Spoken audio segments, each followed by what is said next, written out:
Donc c'est mes conflits d'intérêts. Avec SAMU Urgences de France, je n'ai aucun conflit d'intérêts.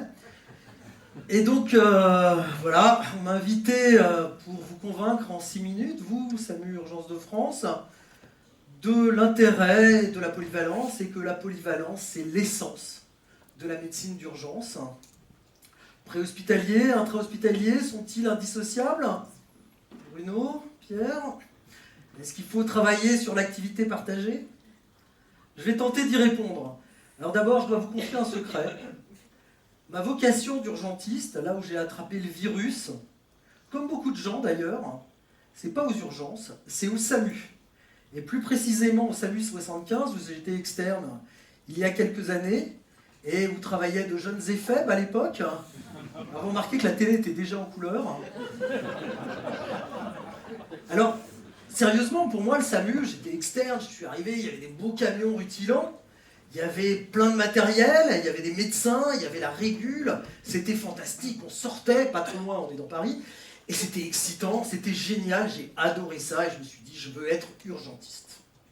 Je suis allé aussi à Necker, pour ceux qui connaissent, il y avait un service d'urgence qui était clinquant, qui s'appelle le CUDR, qui était un centre de consultation et de diagnostic, qui était le service de pédiatrie, et c'était génial. C'était Chéron qui tenait ça, à l'époque il n'était pas professeur. Je me suis dit, mais vraiment, je veux devenir urgentiste, quoi. Il y avait un autre hôpital, dans le groupe hospitalier dans lequel j'étais externe, à Necker, où tout le monde devient professeur sauf moi. C'était l'hôpital Laennec. Alors je suis arrivé à Laennec, là les urgences c'était avant le rapport Steg, c'était une espèce de gourbi qui était tenu par un garçon extrêmement sympathique qui était FFI, et les infirmiers avaient plus confiance en moi, externe de 6e année, qu'en lui, FFI depuis très longtemps.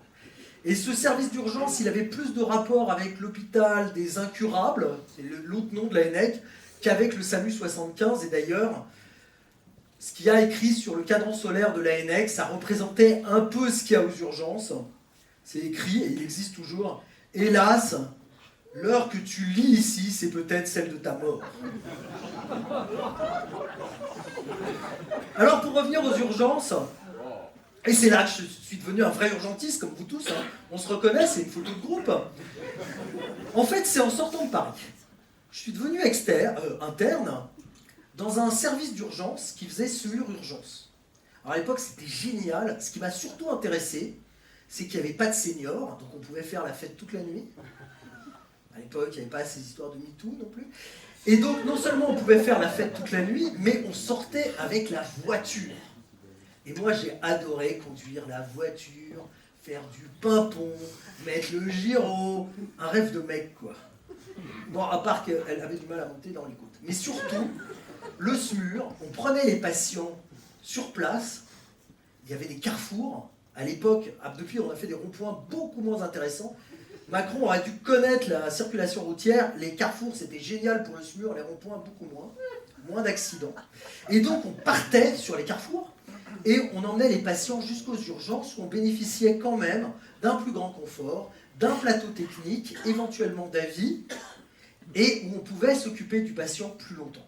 Et moi, j'ai découvert la médecine d'urgence là et je me suis dit, mais c'est génial la médecine d'urgence. On fait du pimpon, on peut faire le kéké avec les lunettes de soleil dehors, on peut aussi s'occuper des patients, avec les pompiers à l'époque, et c'était pas si mal que ça, et puis rentrer à l'hôpital ensuite et continuer à prendre en charge ton patient. Moi après, je suis retourné comme interne à Cochin, et alors là, Cochin, c'était pas de la polyvalence, c'était de la monovalence. Il n'y avait pas de SMUR, il n'y avait pas de chirurgie non plus. Hein. La chirurgie viscérale, orthopédique, toute la traumato était de l'autre côté de l'hôpital. Je vous dis pas la douleur abdo, elle voyait plus le brancard et le dehors de l'hôpital que les services d'urgence. Alors, la polyvalence, c'est quoi? C'est l'équivalent de la médecine d'urgence. C'est l'équivalent de la médecine d'urgence dans la définition du DES. Et Bruno Rioux, qui est en face de nous, l'a écrit. Avec les autres, il a écrit la polyvalence, la médecine d'urgence est polyvalente, elle est hors les murs et dans les murs. C'est vrai, c'est ce qu'il a écrit. Puis il y a un autre truc qui s'appelle, je vais vous faire marrer, un truc qui parle de polyvalence, c'est le livre blanc de SAMU Urgences de France. Il dit, la médecine d'urgence, sa valeur, c'est la polyvalence. Il parle même, et là ça ne va pas plaire à ceux qui sont contre les IPA, Bruno Rioux, il parle même des infirmiers polyvalents. Il dit, les infirmiers doivent être polyvalents. Moi, j'en conclus que si nos infirmiers sont polyvalents, on est obligé d'être polyvalent. On est obligé d'être polyvalent à l'extérieur, dans la voiture qui fait pimpon, mais plus souvent dans l'ambulance ou le camion. On est obligé d'être polyvalent au téléphone, à la régulation, et on est obligé d'être polyvalent aux urgences.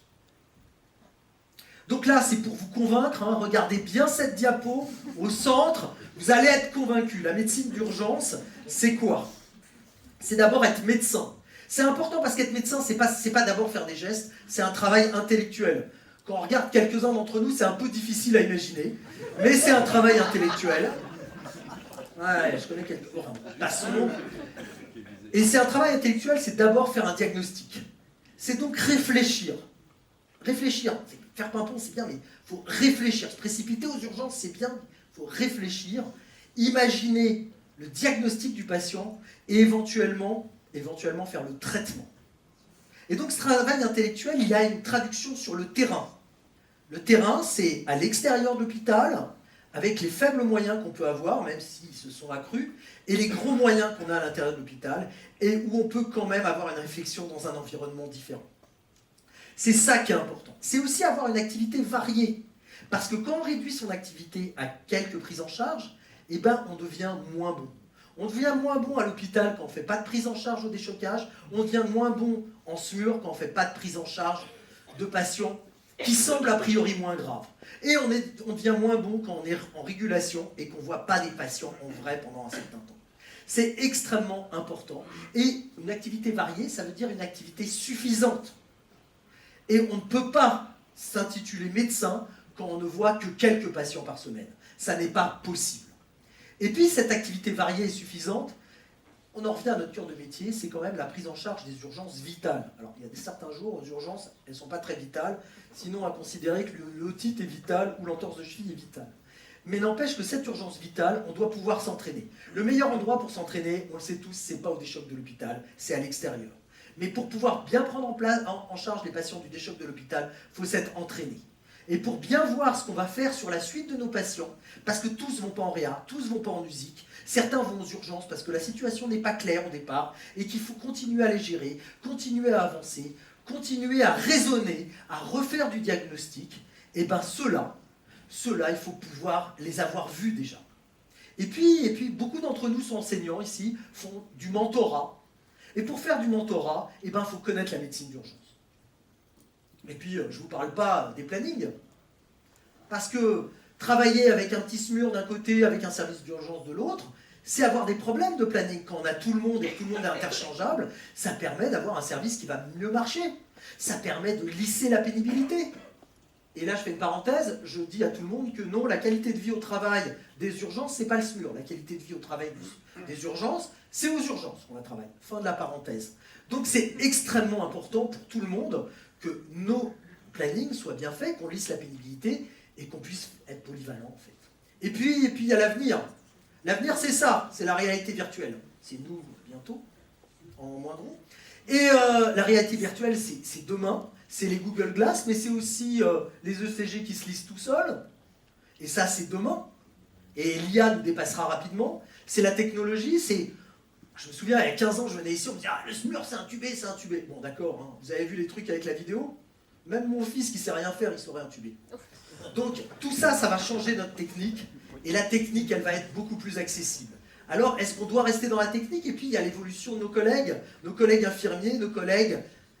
François en a parlé, les paramédics. Les infirmiers, on va faire des IPA. Même toujours si Bruno Rio ne veut pas. Il y en aura un jour. Il sera à la retraite, tout ça. Et on va faire des paramédics. Qu'est-ce qu'on veut être? Est-ce qu'on veut être comme les IPA? Ils vont voir les mêmes patients que nous? Est-ce qu'on veut devenir des super paramédicaux? Moi, ce n'est pas du tout mon objectif. Donc tout ça, il faut réfléchir. Alors évidemment, ça s'intitulait Gog et Magog, et ça va me permettre, maintenant on va se poser, on va faire un quart d'heure de réflexion biblique et théologique. Non, Gog et Magog, ce sont les guerres avant l'Apocalypse. C'est dans la Bible, Ézéchiel, pour ceux qui l'ont lu. Je suis content de parler du judaïsme ce soir, cette assemblée. On va faire une petite prière. Non. La question, elle est là. Est-ce qu'on continue d'opposer intra-hospitalier, extra-hospitalier, ou est-ce qu'on se fait la guerre et c'est qui vous voudra qui gagnera? Donc ça, c'est une bonne réflexion à avoir. Et donc moi, je vous engage à tous les gens ici, devenir polyvalents, comme l'a fait le professeur Casalino, qui est bien connu pour être un grand défenseur de l'intra-hospitalier, mais qui a réussi à enfiler une tenue et à partir en intervention. Donc faites comme lui, devenez polyvalent, engagez tout le monde à être polyvalent, parce que c'est là qu'est l'avenir de notre société, et c'est pas dans une séparation de nos différentes spécialités.